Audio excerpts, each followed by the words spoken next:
Hi, I'm very excited to be here this morning, rounding out our series in the Psalms.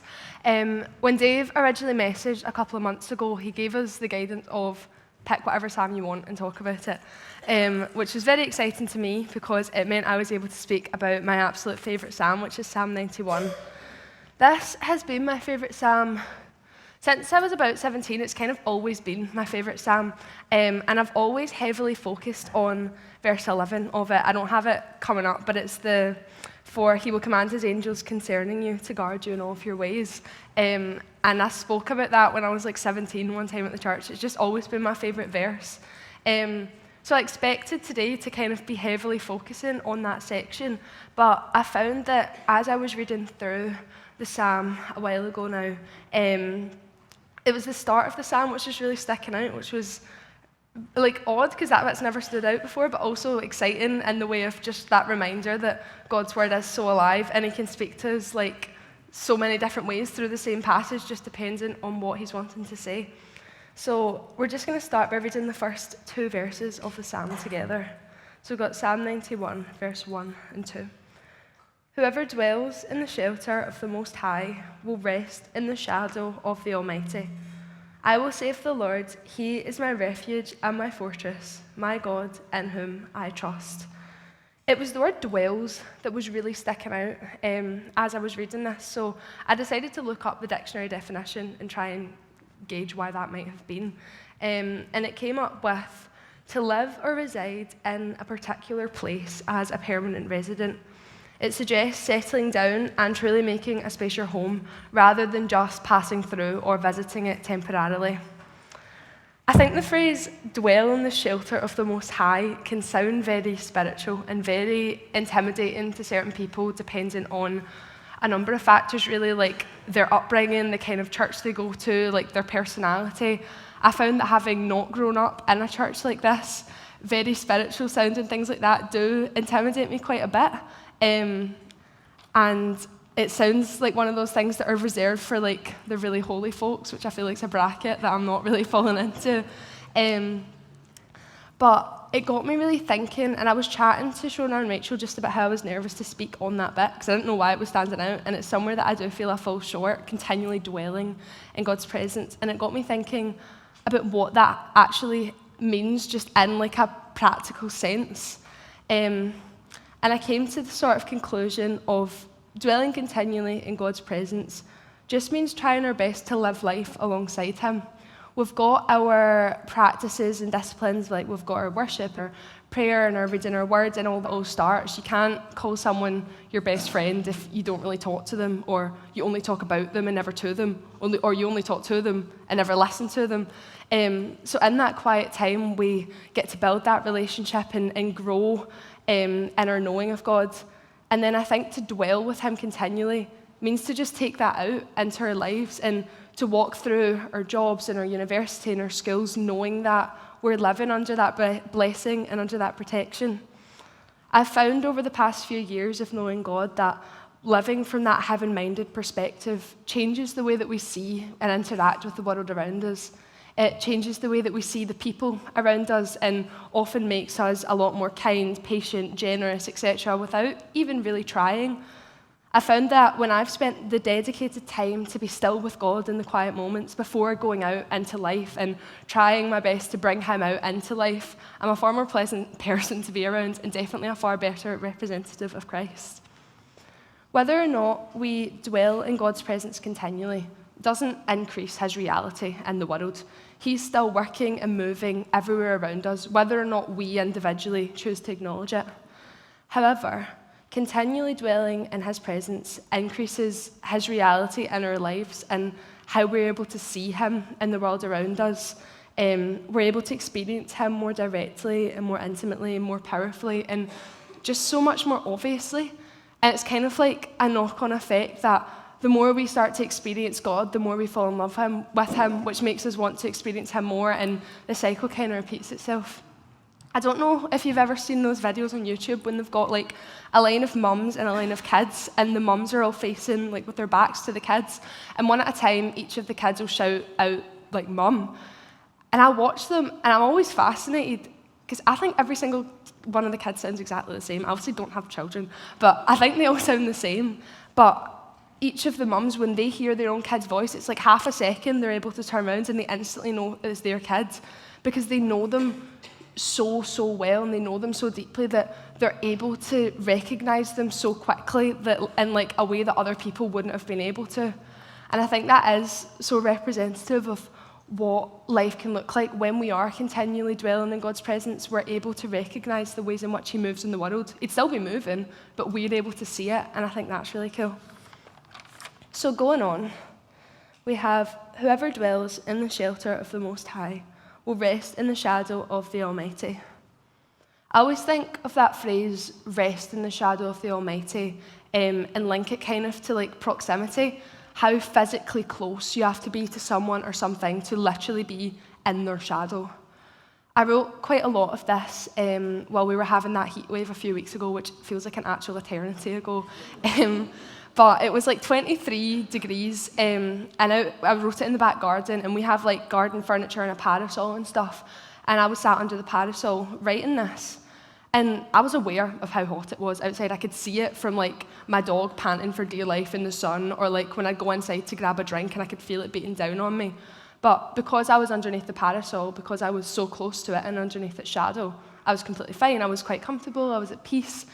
And I think that's a nice reminder of what life can look like when we are dwelling in God's presence and we are so close to God at all times that we're protected by him. And I think it can almost be more powerful when sometimes the circumstances don't change. It didn't get any cooler in my back garden because I was under that parasol. It was still roasting, not that I'm complaining, but it was still really hot. Nothing in what was around me changed. Literally, if I reached that far to the side, I could feel the heat. But because I was so close to the parasol and so close underneath the shadow, I didn't feel it. And we're able to walk through life with a God that kind of acts in the same way. Often our circumstances do change, but often they don't, and they're there to teach us something. And being able to be so close to God in those moments where it feels like everything around us is chaos, we get to have that peace that makes no sense, that it talks about in Firm Foundation and so many other songs. I think that's really special. So, the next verse, I will say of the Lord, he is my refuge and my fortress, my God in whom I trust. My God in whom I trust. When we proclaim Yahweh to be our personal God, there's a special blessing over our lives. Much of this psalm speaks of great suffering for many people at the hands of plague and war, and there's chaos all around the author, yet the author never seems to be touched by it. Sorry, I've skipped a bit, so just skip the bit about Matthew. I'm just going to go on and read, because a lot of the rest of the psalm kind of talks about this as well, about there just being chaos all around the psalmist, but then the psalmist being untouched. Verse 3, surely he will save you from the fowler's snare and from deadly pestilence. He will cover you with his feathers, and under his wings you will find refuge. His faithfulness will be your shield and rampart. You will not fear the terror of night, nor the arrow that flies by day, nor the pestilence that stalks in the darkness, nor the plague that destroys at midday. 1,000 may fall at your side, 10,000 at your right hand, but it will not come near you. You will only observe with your eyes and see the punishment of the wicked. I think there's two different ways we can interpret this section. I think both are equally right, however, both need to be handled with care so as not to get a false interpretation of like this fairyland that we live in as Christians. I think the first way to interpret all of this is to take it literally. We serve a God who has done time and time again many miracles, both in the Bible and in this church. I'm sure there's many people that have miracle stories of their own, because we serve a God who trumps all worldly odds and impossible seeming circumstances, because as Christians, the scale kind of is tipped in our favour, and we have a God who's not bound by what we think is possible. I'm sure if you spoke to most people in this church, they would have some sort of a story kind of related to that. And I was trying to think of one of my own, and while there's been a couple, this one did particularly spring to mind. So many of you may know that every March, the YA go down to Leeds for the YA Souls Conference, and it's a fantastic weekend and we all absolutely love it. However, I've always found when I was there, since I was about 12, this is context, since I was about 12, I've had tics and got formally diagnosed with Tourette's when I was 14. You'd never notice it from talking to me. However, I've always found that when we were in Leeds, it's kind of acted up a bit more. And it was our second time there, and it just honestly been getting on me, Shona and Rachel's nerves. And we were in the car on the way home, and they eventually were just like, no, we need to pray about this. I was so argumentative about it, and I can see Shona laughing at me. I was actually refusing. So we pulled over at the service station, and they were like, we're not leaving here until you pray. So in my head, I'm like, well, I guess we're staying here, because that's not happening. And they prayed, and we sat for ages, because I was refusing. I came up with every excuse in the book as to why that's literally impossible. I kept throwing out, it's a neurological thing, it's a genetic thing, it's in your brain. There's nothing that saying some words in the car is going to do. And they were saying, well, we're just going to sit here. So eventually, I didn't want to sit in the car park anymore. So I prayed. And it wasn't a spectacular prayer. It was a few words in the car. Lo and behold, they were right. It got significantly better, and the tics basically stopped for the rest of the car ride home. And I actually need to emphasise how irritating I'd been in this car on the way here. This was a miraculous toning down that by physical, worldly odds should not have been possible. There's no way that saying a few words in the car should have made any difference. But it's not the words that made a difference, it's the God that can literally do things that are completely impossible to the rest of the world. So that's just one little story that I could think of. But there is so many other miracle stories of what our God can do. And have a chat to anyone in this church, particularly some of the older folks, because they'll have seen some mad stuff. But I think it's also important for us to bear in mind that we don't live in a perfect world this side of heaven. And bad things still do happen, and sometimes circumstances don't change. And it's important that this psalm not be misinterpreted as an ultimate promise to every single Christian that no pain, no suffering, no hardship will ever overtake them in their whole lives, because that's also just not the reality of living in a fallen world. Because we live in a world where everyone has free will, and sometimes bad things do happen because we're not in heaven yet. So I think a second equally right interpretation of this section is to kind of take all of the bad things mentioned in it as an overall metaphor for evil. Because for us Christians today, that battle has been won when Jesus died on the cross for us.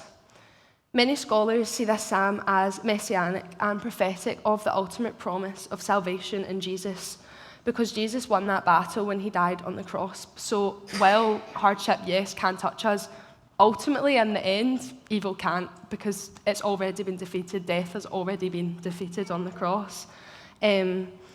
So in the end, when we get to heaven, we are protected from all of those things, because we're already told that in heaven, everything's going to be amazing and there's going to be no hardship and no pain and no disease.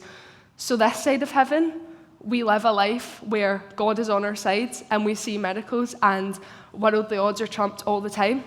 And that side of heaven, we're promised ultimate salvation and that everything is going to be actually perfect and amazing. So I think both of those are interpretations that we can take from the psalm, and both of them are really exciting, to be honest. So how do we gain all of this? We go on to verse 9. If you say, the Lord is my refuge, and you make the Most High your dwelling, no harm will overtake you, no disaster will come near your tent. For he will command his angels concerning you to guard you in all of your ways. They will lift you up in their hands so that you will not strike your foot against the stone.